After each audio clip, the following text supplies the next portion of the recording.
Let's begin. I never expected to hear my wife talk about me like that. We were at dinner with her friends, a night she had planned weeks ago, one I didn't even want to attend. These gatherings were always the same. Her laughing, gossiping, acting as if she belonged in a different world while I sat there, a silent observer. But this time, I wasn't right next to her. The restaurant was crowded, and we were seated at a long table where I was just far enough that she probably thought I couldn't hear her. I wasn't even paying attention at first. My mind elsewhere, lost in the usual cycle of work and weekend plans. Then through the chatter, I heard one of her friends ask, "So, how's married life treating you?" And then came her response. A laugh, not one of amusement, but one of mockery. A loud, dismissive laugh that sent a chill through me. "Oh, please. He's just my roommate at this point." The words hit like a gut punch. Just a roommate. The woman I had loved, the woman I had built my life around, had reduced me to nothing more than a man who shared the same space. Worse, her friends chuckled and nodded along like they'd heard it before, like it was a running joke. For the first time in a long time, I saw things clearly. This wasn't just something she said in the moment. This was something she believed. And at that moment, something inside me shifted. I didn't react to the table. I didn't confront her. Didn't ask her what she meant. Didn't show her the way my stomach twisted in knots. Instead, I sat there letting the weight of her words sink in, watching her through a new lens. The way she barely acknowledged me. The way she lit up when talking to everyone except me. The way she acted as if I didn't even exist. She had already checked out of our marriage. I just hadn't noticed it before. That night, when we got home, she acted like nothing had happened. She kicked off her shoes, poured herself a glass of wine, and scrolled through her phone, completely unbothered. I stood there watching her, waiting for her to say something. She didn't, so I spoke. "Why did you say that?" She barely glanced up. "Say what?" At dinner, when they asked about our marriage, she frowned slightly, clearly having already pushed the conversation out of her mind. "Oh, that. Come on. It was just a joke." "A joke?" She said it so casually, so dismissively, as if I was the one overreacting. "You didn't sound like you were joking." She sighed, setting her phone down like I was some inconvenience she had to deal with. "You're being too sensitive." Sensitive? That was her excuse. Something in my chest tightened. I had expected denial, regret, maybe even an apology. But this was indifference. And indifference is worse than hate. I want to believe her. I wanted to convince myself that I was overreacting, that maybe it had been just a careless comment, a poor choice of words. But then I saw the hesitation in her eyes, a small flickering doubt. She had said it before, and suddenly I knew I wasn't overreacting. I wasn't wrong. She had checked out of this marriage a long time ago. I had just been too blind to see it, but I saw it now. And the worst part, she didn't care. Not about how I felt. Not about the damage she had done. Not about me. That was when I knew our marriage was over. She just didn't know it yet. Over the next few days, I started watching her differently. Not as my wife, but as a stranger. I noticed the way she hit her phone screen when I walked into the room. The way she smiled at texts. Her lips curving into something soft, something familiar, but not for me. The way she had started dressing differently, more effortless, more intentional, as if she was trying to impress someone else. The puzzle pieces started falling into place. And I knew deep in my gut the truth I had been too afraid to face. She wasn't just distant. She was cheating. That night when she wanted to take a shower, I did something I had never done before. I checked her phone and my hands shook when I saw the messages. The late-night whispers, The flirty texts, the secret life she had been living behind my back. There was another man, someone from work, someone she had been sneaking off to see for months. My breath caught in my throat as I scrolled through their conversations, reading the words she had never said to me. I can't stop thinking about last night. I miss you already. He has no idea. That was the one that broke me. He has no idea, but I did now. And she had no idea what was coming. I should have confronted her right then. But something inside me stopped. Why give her the satisfaction? Why let her know she had broken me? No, I wasn't going to cry. I wasn't going to beg. I wasn't going to plead. I was going to make her pay. She want to play dirty, then let's play. I was going to destroy her. For the next few weeks, I became a different man. I pretended I didn't know. I let her think she was getting away with it. I let her sneak around. I let her believe she was still in control. While I planned the perfect revenge. I gathered evidence. I made copies of her texts. I tracked her whereabouts. I met with a divorce lawyer and I set the trap. On the night of our anniversary, I took her out to dinner. One final act of deception.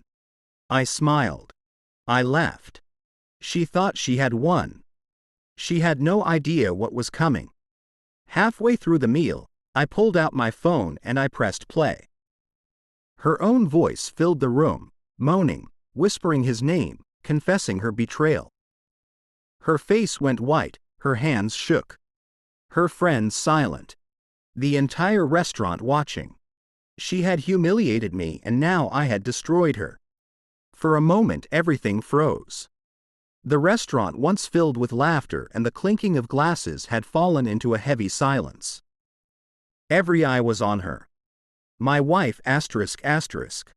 The woman who had spent months living a double life, laughing at my obliviousness, sneaking out with her lover behind my back.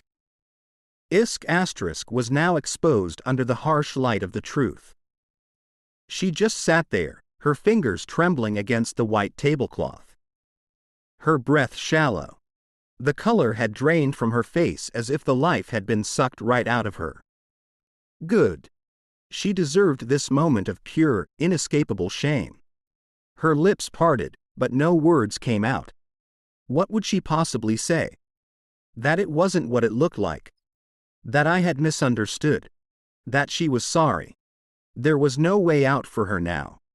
Her phone sat in front of her, still playing her filthy little whispers. The same word she had sent to him, the man she had betrayed me for. I can't stop thinking about last night. You make me feel things I haven't felt in years. I wish I could leave him and be with you all the time. That last one, that was the dagger. The moment the words left the speakers, her entire body went stiff. Her head snapped up, her eyes wide with disbelief. She hadn't realized that I knew everything. She hadn't realized she had already lost. Her friends sat frozen in awkward silence. Some glanced at one another. Others looked down at their plates as if they wished they could sink into the floor. And me? I leaned back in my chair, slow, deliberate, watching the scene unfold like a spectator to a magnificent disaster. Did you get that? She finally choked out, her voice barely above a whisper. I tilted my head, feigning confusion. Oh, you mean your messages? The ones where you talk about how I mean nothing to you. The ones where you tell your little side piece that you wish you could leave me. Her eyes darted around the room, desperate for someone to help her, someone to come to her rescue. But no one moved because in that moment, she wasn't a charming, perfect wife anymore. She was a liar, a cheater, a fraud, and worst of all, she had been caught. She reached for her phone, her hand still shaking, but I was faster. I snatched it off the table and turned the screen toward her. Looking for this? I asked, my voice calm, too calm. She swallowed hard. Give it back. I let out a soft laugh, shaking my head. No, no, sweetheart. You don't get to run from this. You don't get to hide. I tapped the screen and pulled up another message. One she had sent just a few days ago. I don't even love him anymore. I feel nothing when I look at him. The moment those words left my lips, she recoiled like I had just slapped her across the face. She reached out, as if she could somehow take back what had already been said. Please, not here. Let's just go home and talk about this. Talk. I cut her off, letting out a low chuckle. You want to talk now? Where was this need to talk when you were in his bed? Where was this concern when you were telling him I meant nothing to you? Her friends sat frozen, their expressions a mixture of shock and discomfort. They had heard the rumors. Sure. But now they were watching the evidence unfold in real time. She turned toward them, her voice frantic, her face pleading. It's not like that. He's making it seem worse than it is. I slammed her phone down on the table. Am I? Another tap. Another message. I can't believe I wasted so many years with him. I deserve so much better. This time, the room collectively inhaled. A single sentence, 13 words. And yet, it was all I needed to confirm what I had suspected for months. This wasn't just a mistake to her. It wasn't a moment of weakness. This was a choice, a decision. She had written me off long before I ever found out the truth. And now it was her turn to suffer. Her hands trembled as she reached for my arm, her eyes desperate. Please, we don't have to do this here. Let's just we absolutely have to do this here. I interrupted, my voice low and firm. You didn't care about me when you were sneaking around behind my back. So why should I care about your dignity now? Her breath hitched. For the first time since I had pressed play, she finally understood. This wasn't just a confrontation. This was a reckoning. The man she had betrayed, humiliated, and discarded wasn't just walking away quietly. I was going to make sure she felt every ounce of the pain she had put me through. And we were just getting started. Her friend, the one who had asked how her marriage was going, shifted uncomfortably in her seat. She glanced between us. Then back at the messages on the phone. I think I should go. One by one, the others followed. They grabbed their purses, avoiding my wife's gaze like she was some kind of disease. None of them wanted to be associated with her now.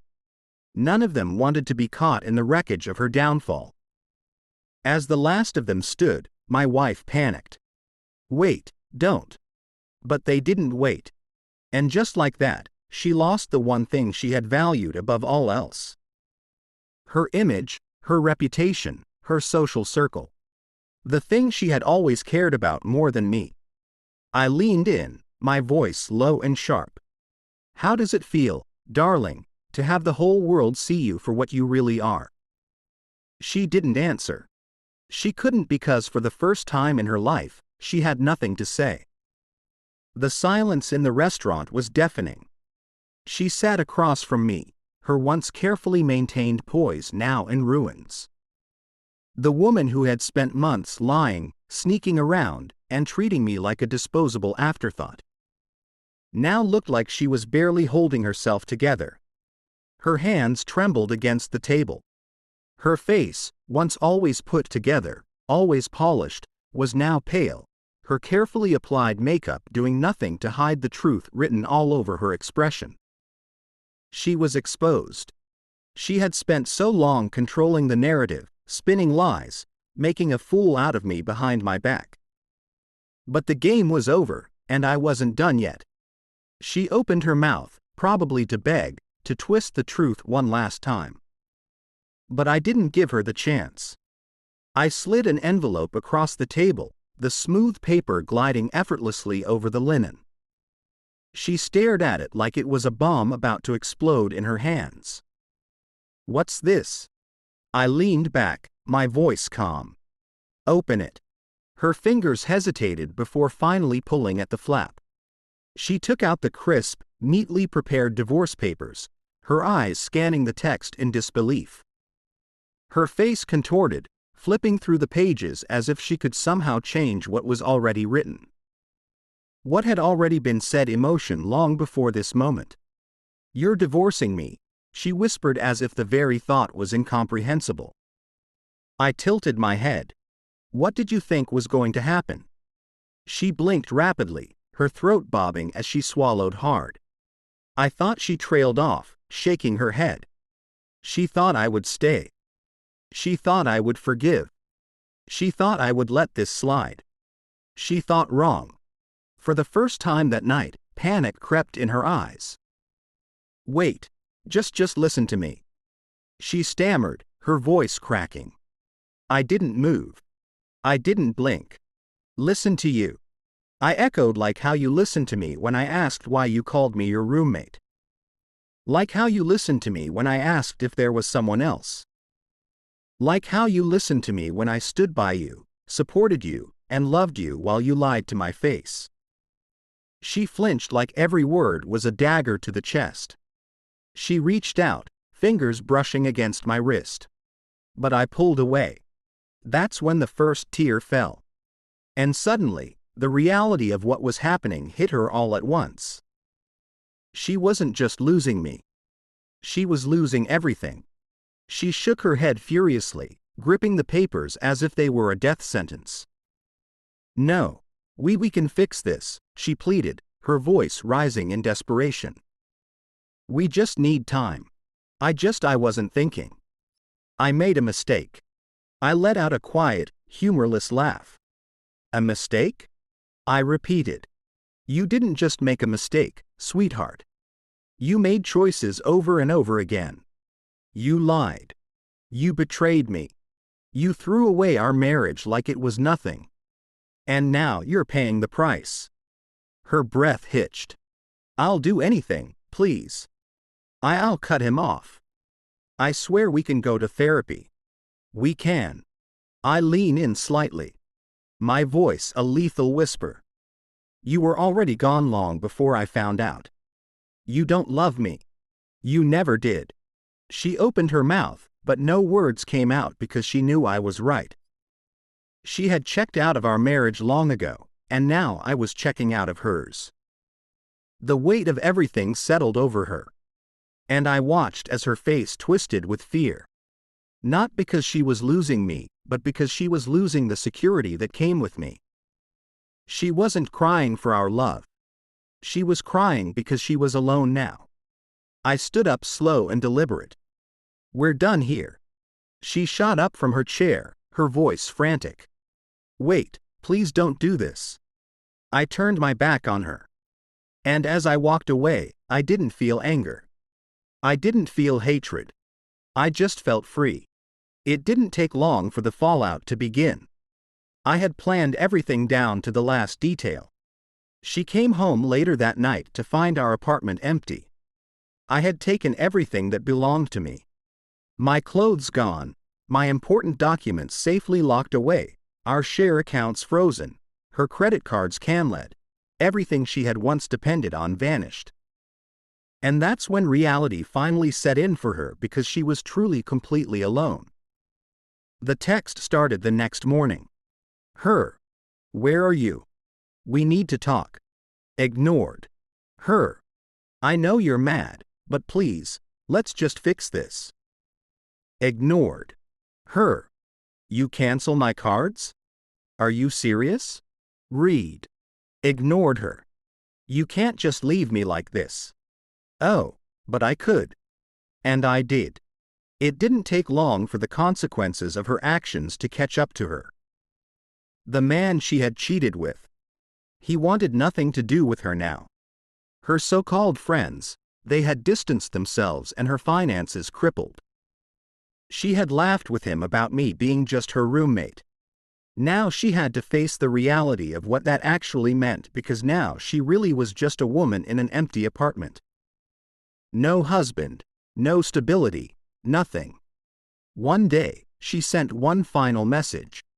Her. I miss you. Please, I don't know what to do without you. I stared at the screen, letting the words sink in. She missed me. No, she missed what I did for her. She missed the comfort, the security, the safety, but she never missed me. So, I did the one thing she never expected. I blocked her number. I moved on. And I never looked back because revenge wasn't just about getting even. It was about winning. And I had won.